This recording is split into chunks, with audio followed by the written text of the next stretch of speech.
제가 겪은 것 중에 가장 심했던 거는 제가 트램에서 어떤 여자를 만나는데 저한테 프랑스어로 말을 걸어가지고 저도 프랑스어로 대답을 했는데 거의 한 학기 든 것 같아요. 그래서 저는 두 학기 들어서 들었다고 할 수 있고. 안녕하세요, 여러분. 오늘은 Q&A 영상을 준비해봤습니다. 제가 교환학생 오기 전에 품었던 궁금증에 대해서 생각해보고 그거에 대한 답변을 만들어서 질문 10개 정도를 만들어 봤는데요. 영상에서 언급한 질문 외에도 궁금한 점이 있으면 댓글로 남겨주세요. 첫 번째 질문은 한국에서 가져오면 좋을 물품입니다. 저는 우선 노세범을 추천드려요. 앞머리 있는 여성분들에게는 노세범이 필수품인데 여기 화장품 가게에서는 그 이니스프리 초록색 노세범 있잖아요. 그런 거를 안 팔아가지고 가져오면 유용하게 쓸 수 있을 것 같아요. 두 번째로는 항생제입니다. 감기나 몸에 염증이 생겼는데 약을 아무리 먹어도 안 나을 때는 항생제를 먹어야 돼서 저는 병원에서 처방을 받아왔어요. 프랑스에서 병원에 가도 되긴 하지만 학생 의료보험도 들어야 되고 프랑스어가 능숙하지 않은 사람한테는 병원 가는 게 번거로울 수도 있으니까 진짜 아플 때 먹을 항생제를 다들 병원에서 처방을 받아오더라고요. 그리고 세 번째는 본인이 먹던 병원의 처방약입니다. 저는 위염이랑 식도염을 앓고 있었던 상황이어가지고 병원에서 한 달치 정도 미리 병원 처방약을 받아왔어요. 그래서 여러분도 혹시 본인이 평소에 좀 많이 먹는 약이 있다면 병원에서 넉넉하게 여유분을 처방받아 오는 것을 추천드립니다. 다음으로는 첫날 먹을 비상식량인데요. 여기 처음에 첫날 오면 몇 시에 오는지에 따라 조금 다르겠지만 첫날 오면 정신도 없고 마트가 어디 있는지도 모르고 또 식당에서 바로 사 먹기에는 너무 비싸고 해가지고 당장 도착해서 당일에 먹을 게 없거든요. 그래서 저는 햇반이랑 참치랑 이렇게 첫날에 짐 풀기 전에 먹을 비상식량을 사서 첫날에 그렇게 잘 챙겨 먹었습니다. 다음은 폴라로이드와 필름 카메라인데 유럽에서 교환학생을 하는 게 흔치 않은 경험이기도 하고 여기 풍경이 너무 예쁘기 때문에 평소에 가지고 있는 카메라가 있거나 아니면 새로 사서 여기서 예쁜 사진들을 많이 남기고 가는 걸 추천드려요. 그 다음으로는 숟가락 젓가락 세트인데 도시에 따라서 큰 도시는 한인마트가 있어서 거기서 젓가락을 구할 수 있긴 해요. 그리고 여기서도 숟가락은 살 수 있어요. 근데 대부분 여러 개로 묶음으로 팔거나 한인마트에서 사는 젓가락은 조금 가격대가 나가기 때문에 본인이 집에서 쓰는 젓가락, 숟가락 딱 하나 세트 정도는 들고 오는 걸 추천드립니다.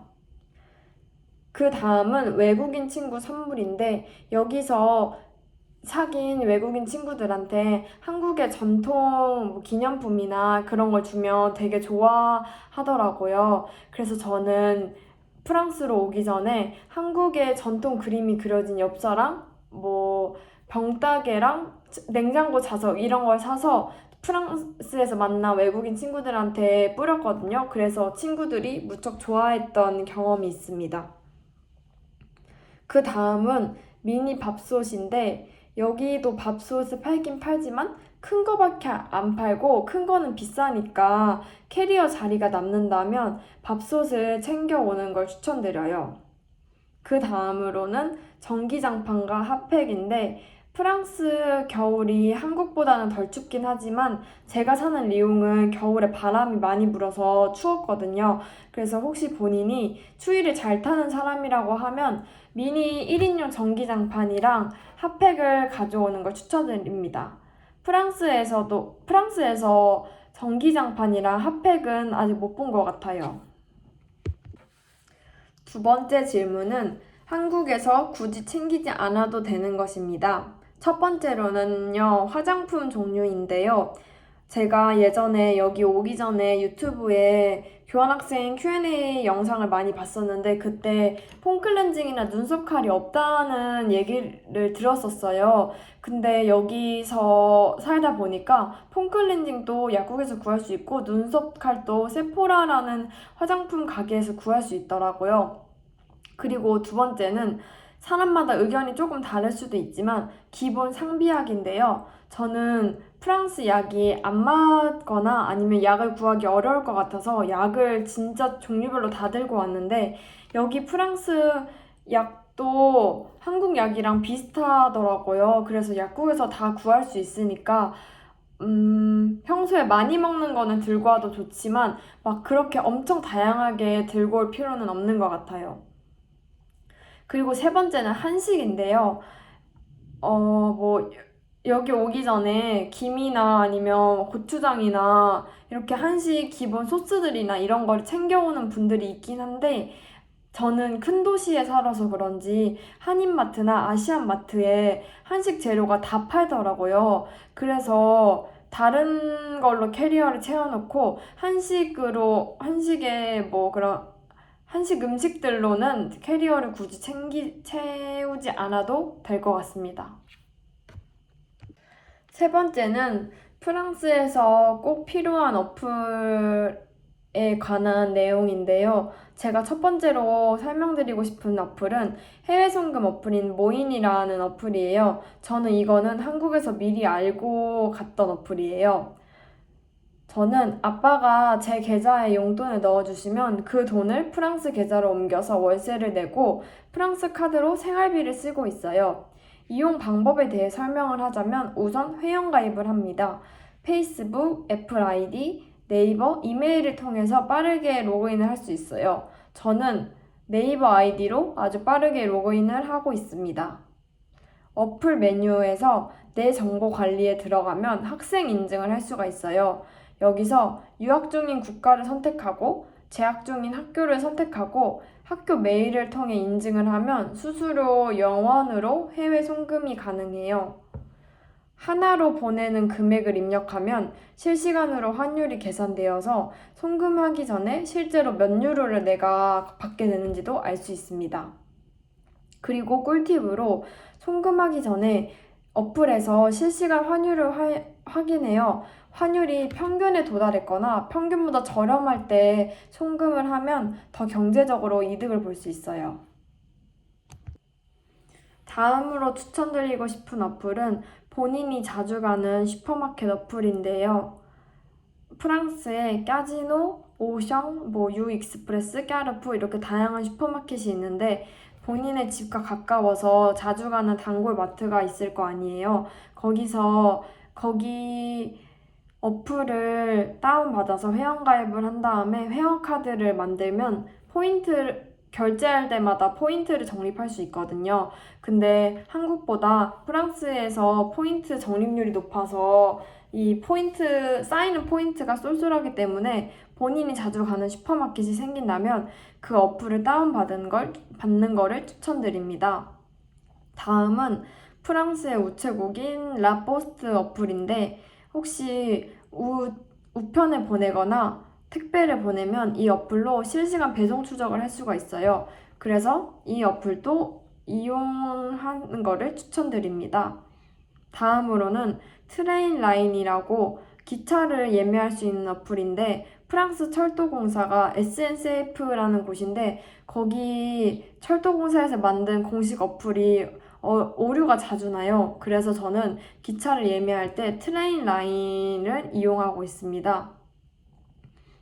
그리고 비행기 최저가를 확인하는 것은 많이 사용하는 스카이 스캐너를 저도 이용하고 있고요.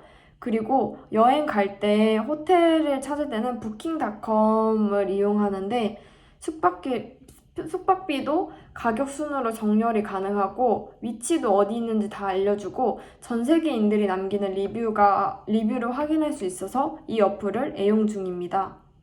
그리고 이거는 리옹에 사는 사람들에게만 해당되는 건데 떼셀이라는 어플이에요. 떼셀이 리옹의 교통회사 교통회사에서 만든 공식 어플이거든요.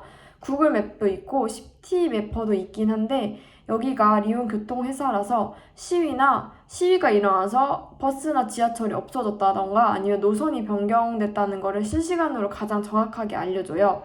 근데 장소를 저장하거나 걸어가는 그 길을 찾을 때는 구글 맵이 편하니까 구글 맵이랑 떼스엘 어플을 이용해서는 같이 사용하는 것을 추천드립니다. 다음으로는 트립 어드바이저라는 어플입니다. 제 개인적인 생각으로는 이 어플이 모바일 가이드북이랑 비슷하다고 생각해요.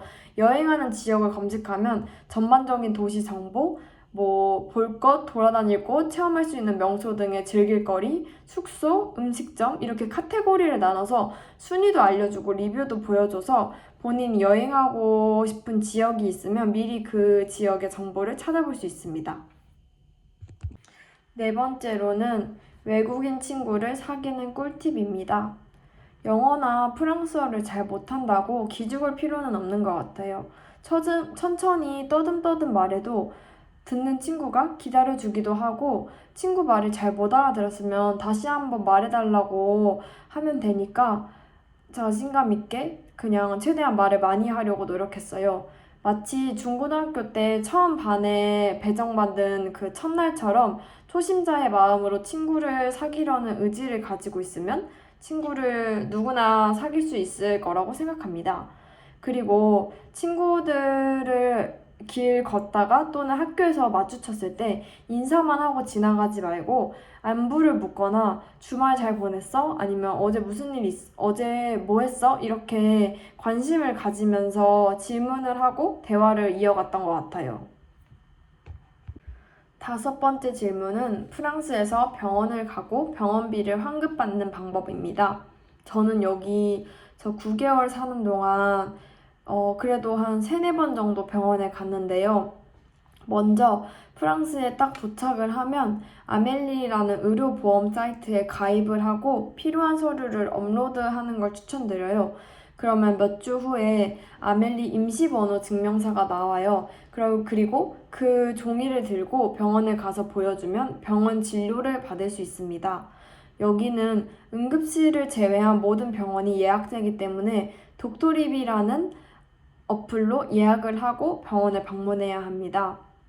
임시 번호 종이만으로 병원 진료를 받으면 나중에 아멜리 관청에서 병원비를 일부 환급을 해줘요.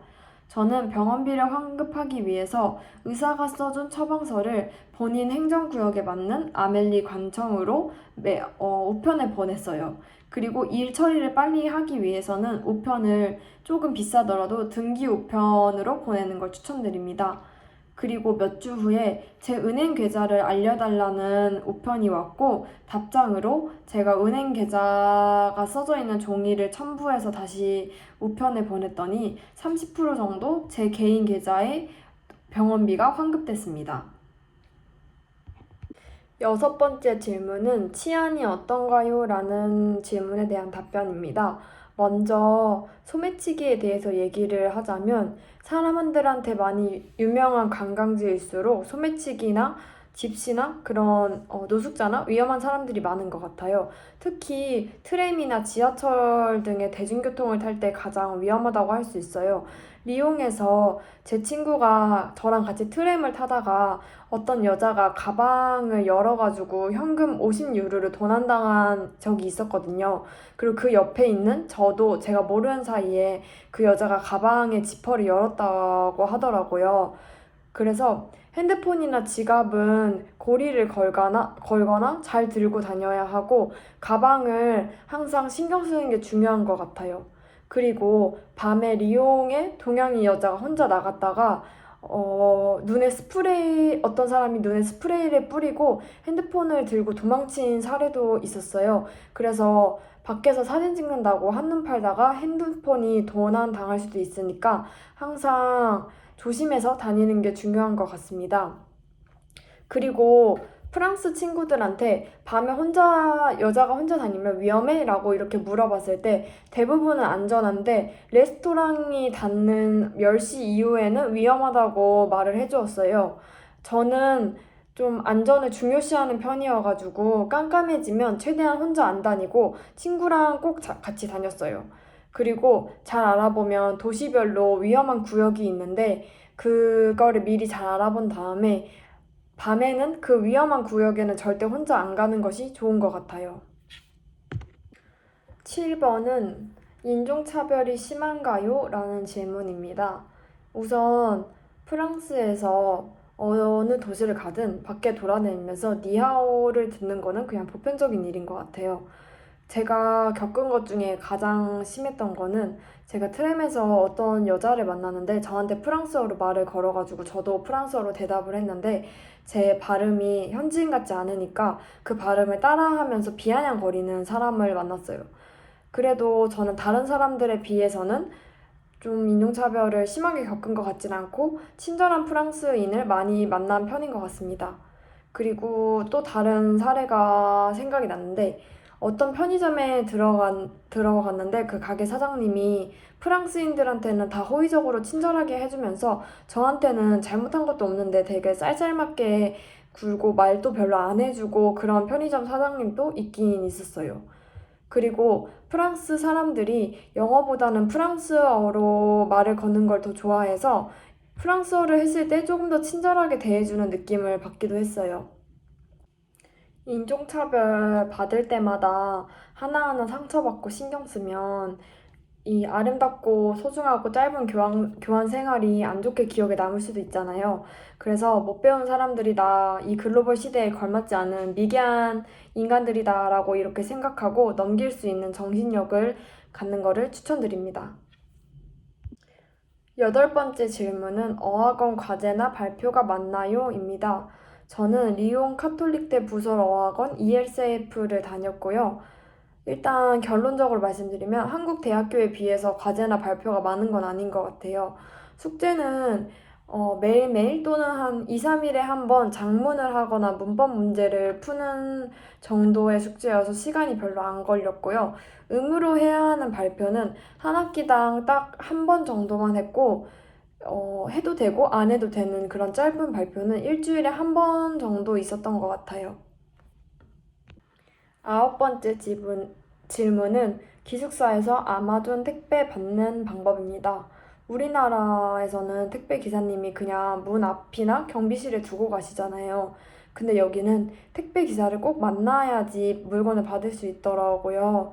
택배 업체마다 수령 방법이 상이하겠지만 제가 경험했던 아마존의 예시를 설명하자면 저는 아마존에서 어플로 물건을 시키고 제 주소를 입력한 다음 수령 장소를 선택할 수 있었어요.